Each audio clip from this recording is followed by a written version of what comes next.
Mallas bar takka siidaa Minilikii fi Haayile Sillaasee haaromsee boraafatee hin rafne. Mallas inni Oromoo nyaate. Innuu ni qusate, ni sodaate, ni saalfate.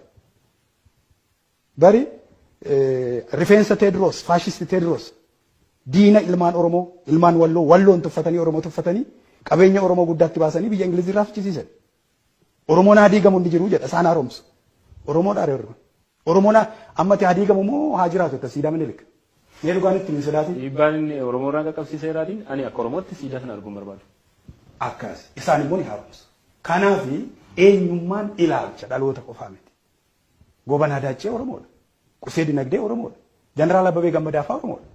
Sitti irraan deebi'a. Hasan Ammeetiin gabaa kamisee keessatti kadhaa taa'ee fannisiise Jeneraal Abbabaa Gammadaati. Oromoo